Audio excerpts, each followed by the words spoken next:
Assalamualaikum warahmatullahi wabarakatuh. Di sini kami dari kelompok 4 ingin menjelaskan tentang materi kata dan diksi. Saya izin memperkenalkan kelompok saya. Yang pertama Tri Sumiati Wulandari, kemudian Anik Nurlaili, Hanif Dwi Farudin, Sudi, dan Ahmad Latifur Rahman.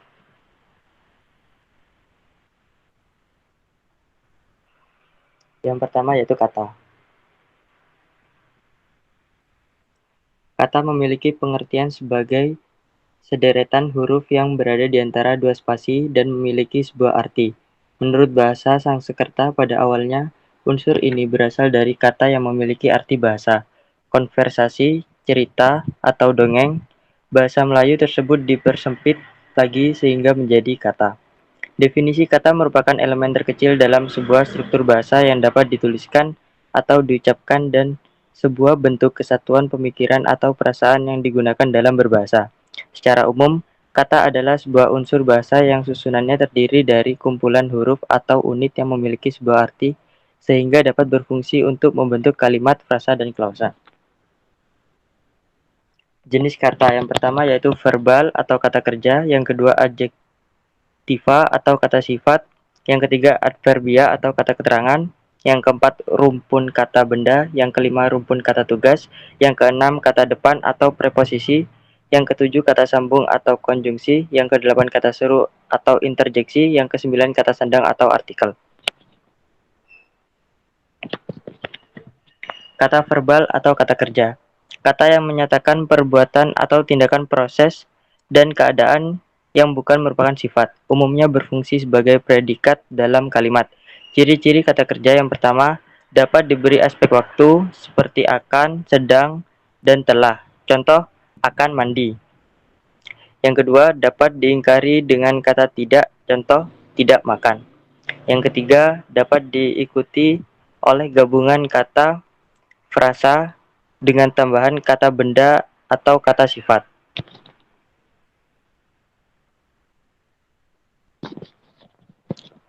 Kata adjektif atau kata sifat. Kata yang menerangkan sifat, keadaan, watak, tabiat, orang atau binatang atau suatu benda. Umumnya berfungsi sebagai predikat, objek, dan penjelas dalam kalimat. Dibedakan atas dua macam, yaitu yang pertama kata sifat terbentuk tunggal dengan ciri-ciri dapat diberi keterangan pembanding seperti lebih, kurang, dan paling. Misalnya, lebih baik. Dapat diberi keterangan penguat seperti sangat, sekali, misalnya sangat senang, sedikit sekali. Dapat diingkari dengan kata ingkar tidak, misalnya tidak benar. Yang kedua, kata sifat berimbuhan. Contoh, abadi, manusiawi, kekanak-kanakan.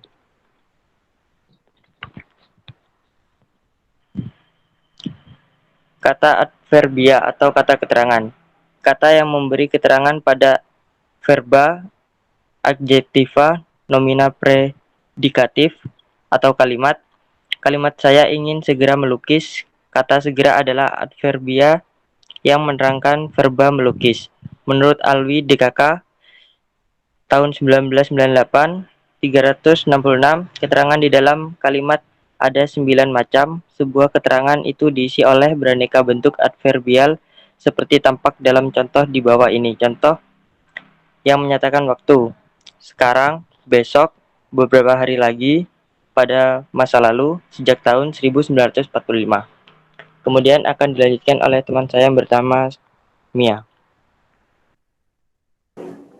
Untuk selanjutnya yaitu tentang rumpun kata benda. Kata benda adalah kata yang mengacu kepada sesuatu benda konkret maupun abstrak. Kata benda berfungsi sebagai subjek, objek, pelengkap, dan keterangan dalam kalimat. Ciri kata benda yang pertama dapat diingkari dengan kata bukan. Contohnya, gula, bukan gula. Yang kedua dapat diikuti setelah gabungan kata yang plus kata sifat atau yang sangat plus kata sifat. Contohnya, buku plus yang mahal dalam kurung kata sifat. Ada 3 jenis kata yang juga mengacu kepada benda, yaitu nomina kata benda, kata yang dipakai untuk menyatakan benda konkret. Yang kedua, pronomina atau kata ganti, kata yang dipakai untuk mengacu kepada nomina lain. Contoh, mana, kapan, who. Yang ketiga ada numerilia atau kata kata bilangan. Kata yang dipakai untuk menghitung banyaknya orang, binatang, atau barang. Contohnya 30-an.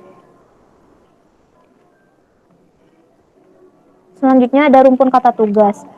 Kata tugas adalah kumpulan kata dan partikel. Lebih tepat dinamakan rumpun kata tugas yang terdiri atas yang pertama kata depan atau preposisi. Kata depan adalah kata tugas yang selalu berada di depan kata benda. Kata sifat atau kata kerja untuk membentuk gabungan kata depan atau frasa preposisional. Contohnya di kantor sejak kecil. Yang kedua ada kata sambung atau konjungsi. Kata sambung adalah kata tugas yang berfungsi menghubungkan dua kata atau dua kalimat. Contohnya antara hidup dan mati, yaitu yang ada dalam kalimat. Selanjutnya ada kata seru atau interjeksi. Kata seru adalah kata tugas yang dipakai untuk mengungkapkan seruan hati seperti rasa kagum, sedih, heran, dan jijik.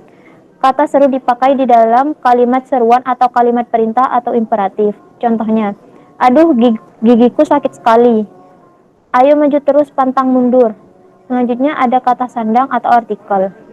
Kata sandang adalah kata tugas yang membatasi makna jumlah orang atau kata benda.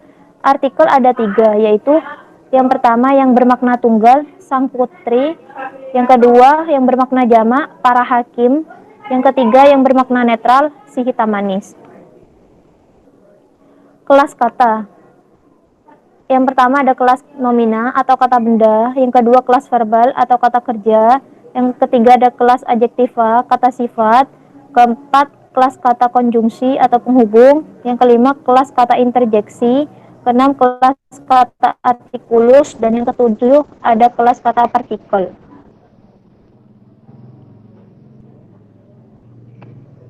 Kelas nomina atau kata benda. Nomina, bahasawan menyebutnya kata benda merupakan kata yang mengacu pada suatu benda, baik konkret maupun abstrak. Kata benda harus dikenali karena akan berperan sebagai subjek, objek, keterangan, dan pelengkap dalam kalimat. Untuk membedakan jenis atau kelas kata benda dapat mengujinya dengan cara berikut. Aturan yang pertama, menambahkan kata yang ditambah kata sifat, kemudian diletakkan setelah kata yang diuji. Untuk aturan yang kedua, menambahkan kata yang sangat, ditambah kata sifat, dan diletakkan setelah kata yang diuji.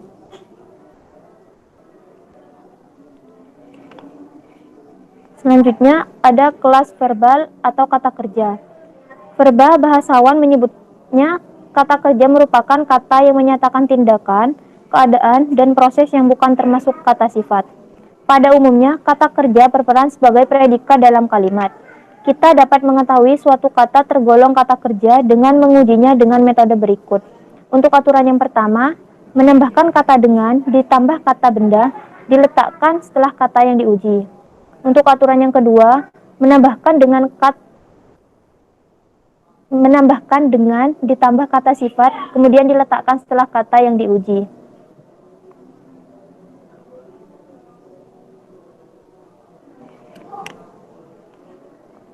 Selanjutnya akan disampaikan oleh rekan saya yang bernama Ani.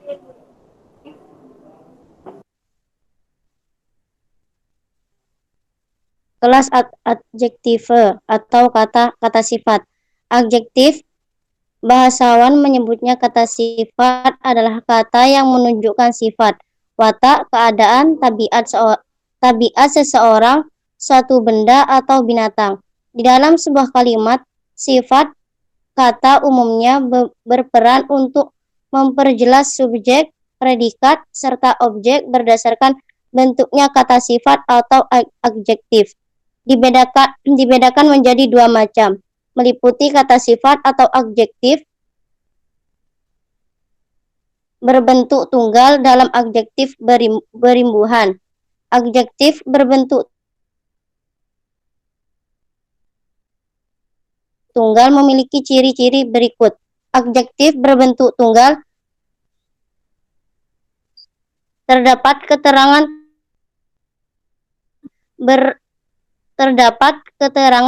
pembanding seperti kurang, lebih, dan paling. Misalnya kurang bagus, lebih baik, paling pintar. 2. Adjektif berbentuk tunggal bisa ditambah keterangan penguat seperti amat, sangat, benar, terlalu berat.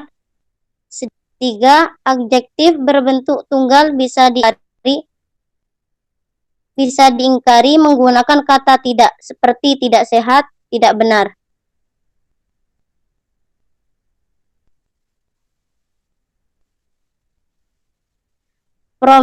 Pronomina kata ganti. Berdasarkan BBI, pronomina atau kata ganti adalah jenis kata yang biasa dipakai untuk mengganti orang atau benda. Dengan kata lain, kata ganti berfungsi untuk menunjukkan orang atau benda tanpa beri atau menyebut nama orang atau nama benda yang sesungguhnya. Contoh, Ria dan Rara tidak masuk kelas karena mereka sakit. Dalam kalimat di atas, kata mereka merupakan pronomina karena menggantikan penyebut nama Ria dan Rara. Adverbia atau kata keterangan. Adverbia atau kata keterangan adalah kata yang digunakan untuk membatasi dan memberikan informasi lebih banyak tentang kata kerja, kata keterangan yang lain atau keseluruhan kalimat. Contohnya, pemandangan langit sore ini sangat indah. Kata sangat dalam kalimat merupakan adverbia karena memberikan keterangan tambahan pada kata indah.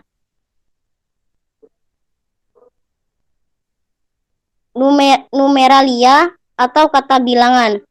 Numeralia adalah kata atau frasa dalam bahasa Indonesia yang menunjukkan bilangan atau kuantitas. Dalam istilah linguistik, numeralia juga bisa digunakan untuk menyatakan beberapa kali perbuatan terjadi. Misalnya, sekali, 2 kali, dan sebagainya. Contoh, ibu membeli 2 kilogram telur. Kata dua dalam kalimat di atas termasuk sebagai numeralia karena menunjukkan kuantitas dari telur yang ibu beli, yakni 2 kilogram.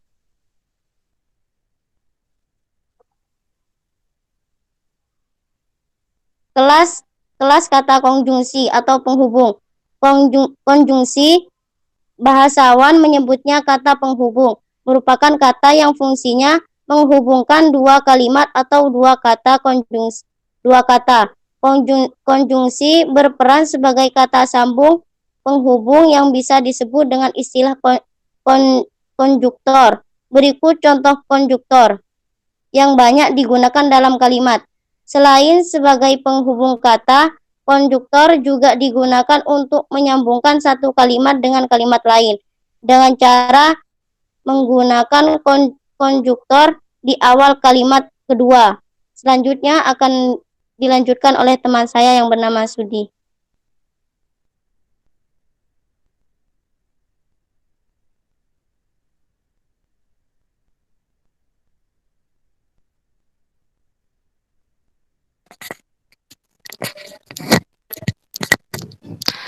Selanjutnya yaitu kelas kata interjeksi.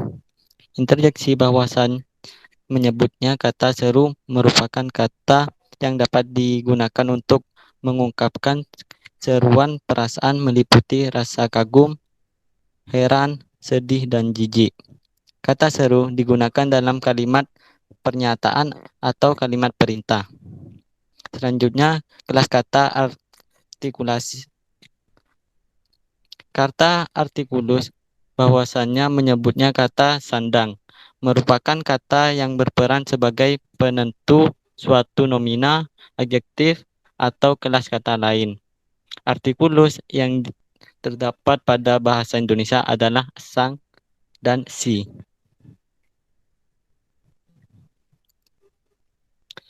Selanjutnya, proses pembentukan kata. Ada 2 cara pembentukan kata, yaitu dari dalam bahasa Indonesia dan dari luar bahasa Indonesia.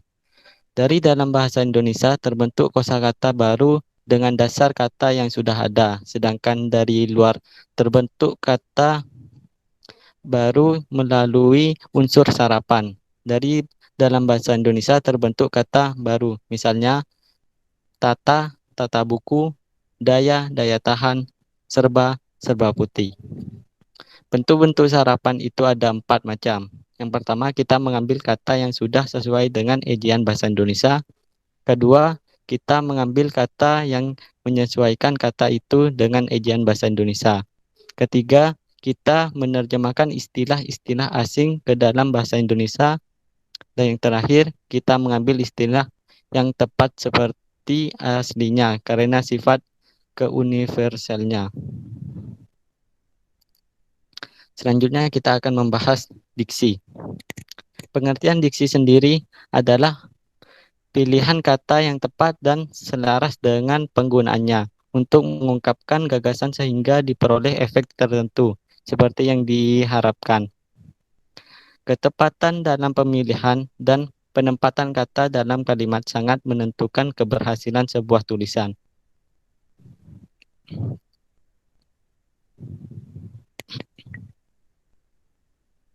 Next.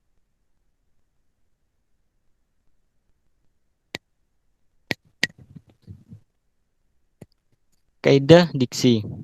Ada beberapa jenis diksi. Yang pertama itu denotasi. Denotasi adalah konsep dasar yang didukung oleh suatu kata atau makna itu menunjuk pada konsep, referen, atau ide. Kedua, konotasi. Konotasi adalah suatu jenis makna kata yang mengandung arti tambahan, imajinasi, atau nilai rasa tertentu. Konotasi merupakan kesan-kesan atau asosiasi-asosiasi dan biasanya bersifat emosional yang ditimbulkan oleh sebuah kata di samping batasan kamus atau definisi utamanya. Ketiga, kata abstrak. Kata abstrak adalah kata yang mempunyai referen berupa konsep. Kata abstrak sukar digambarkan karena referensinya tidak dapat diserap dengan panca indera manusia. Kata abstrak merujuk kepada kualitas, panas, dingin, baik, buruk. Tertalian, kualitas, jumlah, tingkatan, dan pemikiran, kecurigaan, penetapan, kepercayaan. Oke, selanjutnya saya serahkan kepada Latif. Baik. Kata konkret adalah kata yang menunjuk pada suatu yang dapat dilihat secara langsung oleh satu atau lebih dari panca indera. Kata konkret menunjuk kepada barang yang aktual dan spesifik dalam pengalaman. Kata umum adalah kata yang mempunyai cakupan ruang lingkup yang luas. Kata-kata umum menunjuk kepada banyak hal, kepada himpunan, dan kepada keseluruhan. Kata khusus adalah kata-kata yang mengacu kepada pengarahan yang khusus dan konkret. Kata khusus memperlihatkan kepada objek yang khusus. Kata ilmiah adalah kata yang dipakai oleh kaum terpelajar terutama dalam tulisan-tulisan ilmiah. Kata populer adalah kata-kata yang umum dipakai oleh semua lapisan masyarakat, baik oleh kaum terpelajar atau oleh kaum kebanyakan. Jargon adalah kata-kata teknis atau rahasia dalam suatu bidang ilmu tertentu. Dalam bidang seni, perdagangan, kumpulan rahasia atau kelompok-kelompok khusus lainnya. Kata selang adalah kata-kata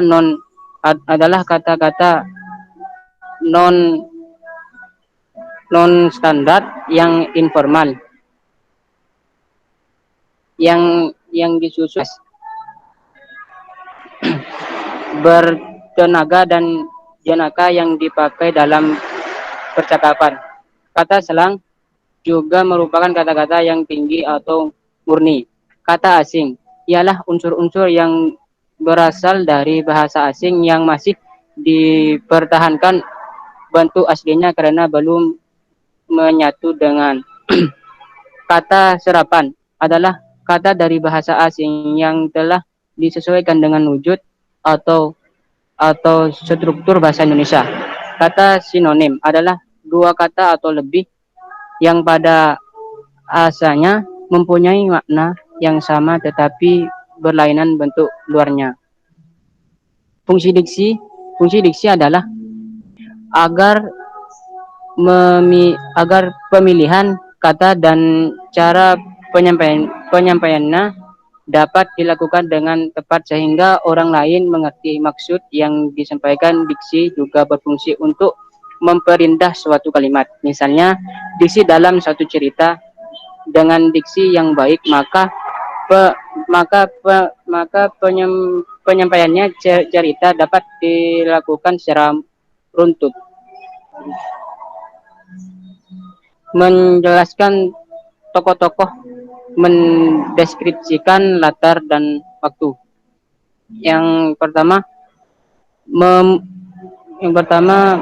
memudahkan pembaca atau pendengar dalam memahami dan mengerti apa yang ingin disampaikan penulis atau pembicara. Yang kedua, kata yang disampaikan menjadi lebih jelas sehingga terasa tepat dan sesuai dengan konteks penggunaannya. Yang ketiga mengantisipasi terjadi interpretasi atau tafsiran yang berbeda antara penyampaian kalimat dengan penerimanya.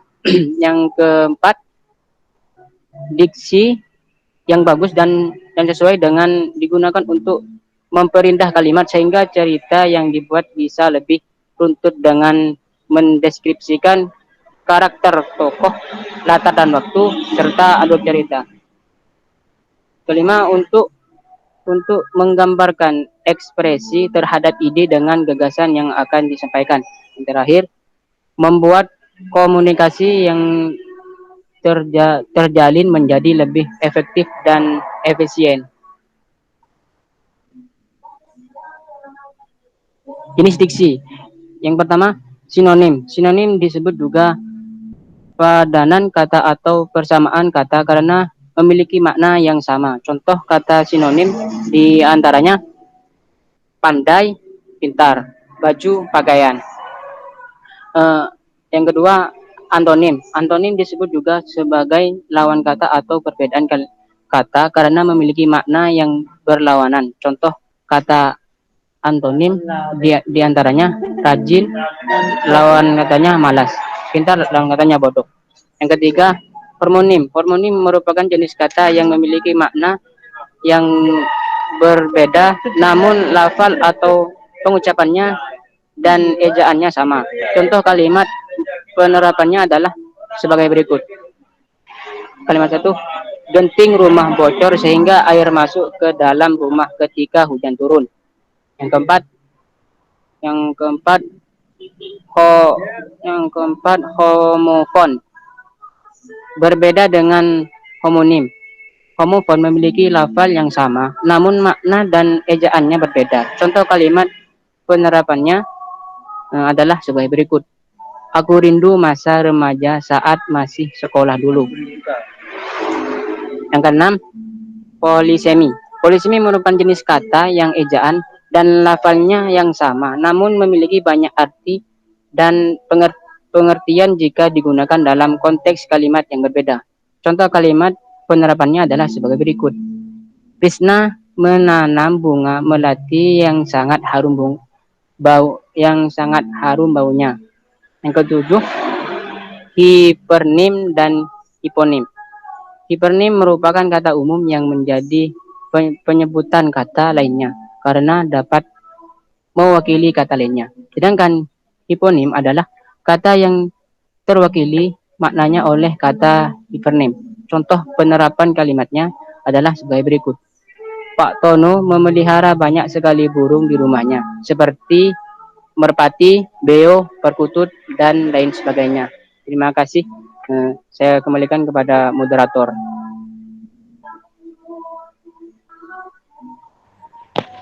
Sekian presentasi dari kelompok kami, kurang lebihnya mohon maaf. Wassalamualaikum warahmatullahi wabarakatuh.